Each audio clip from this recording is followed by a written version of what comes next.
অন্তর্বর্তী সরকারের প্রধান উপদেষ্টার দায়িত্ব নেয়ার পর ডক্টর মোহাম্মদ ইউনূস বুধবার প্রথম সচিবালয়ে এলে তাঁকে শুভেচ্ছা জানান আইন উপদেষ্টা আসিফ নজরুল এবং গৃহায়ন ও গণপূর্ত উপদেষ্টা আদিলুর রহমান খান।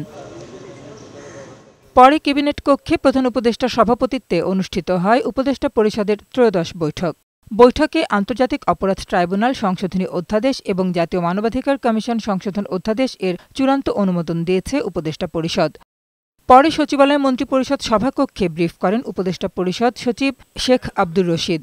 উপস্থিত ছিলেন প্রধান উপদেষ্টার প্রেস সচিব শফিকুল আলম। উপদেষ্টা পরিষদ সচিব জানান, সরকারের সংশ্লিষ্ট বিভাগ এবং অংশীজনদের মধ্যে আলোচনার প্রেক্ষিতে পাওয়া মতামত পর্যালোচনা করে খসড়ার সংযোজন ও পরিমার্জন করা হয়েছে। অপরাধের স্থল আগে ঠিক করা ছিল শুধুমাত্র বাংলাদেশের অভ্যন্তরে, এখন বাংলাদেশের বাইরেও যদি আন্তর্জাতিক অপরাধ ট্রাইব্যুনালের পারভিউভুক্ত জুরিসডিকশনভুক্ত কোনো অপরাধ সংগঠিত হয়ে থাকে, সেগুলিও এই নতুন সংশোধনের মাধ্যমে ইনকর্পোরেট করা যাবে, কগনিজেন্সে নেওয়া যাবে।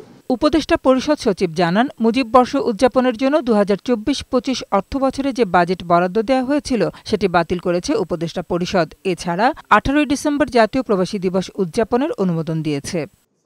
এ সময় আরও জানানো হয়, উপদেষ্টা পরিষদের বৈঠক শেষে শিক্ষা মন্ত্রণালয় পরিদর্শন করেন প্রধান উপদেষ্টা। তিনি শিক্ষাকে তরুণদের জন্য ভবিষ্যতের উপযোগী করে ঢেলে সাজানোর পরামর্শ দেন।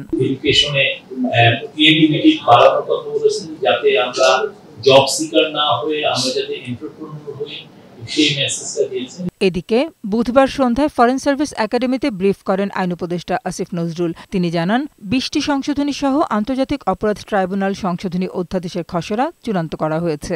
এই রাজনৈতিক দল বা কোনো সংগঠনকে নিষিদ্ধ করার প্রশ্ন আসলে এই আইনকে অযথাই প্রশ্নবিদ্ধ করার সুযোগ সৃষ্টি হবে। আমরা সেই সুযোগ দিতে চাই না। আমরা একদম ডিসেন্ট ওয়েতে, ফেয়ার ওয়েতে বিচারটা করতে চাই। এই জন্য প্রভিশনটা বাতিল করা হয়েছে। কোনো রাজনৈতিক দল বা অন্য কোনো সংগঠন তাদের অপরাধমূলক কার্যক্রমের জন্য যদি নিষিদ্ধ করার প্রয়োজন হয়, যদি নিষিদ্ধ করার দাবি উঠে সমাজে, তাহলে আমাদের অন্যান্য আইন রয়েছে। এ সময় যুব, ক্রীড়া ও শ্রম উপদেষ্টা আসিফ আহমেদ সজীব ভুইয়া বলেন, শ্রমিক অসন্তোষ দূর করতে কাজ করে যাচ্ছে সরকার, আর জনভোগান্তি তৈরি না করে আলোচনার ভিত্তিতে দাবি আদায় করতে ছাত্রদের প্রতি আহ্বান জানিয়েছেন উপদেষ্টা মাহফুজ আলম। রিতা নাহার, বৈশাখী সংবাদ, ঢাকা।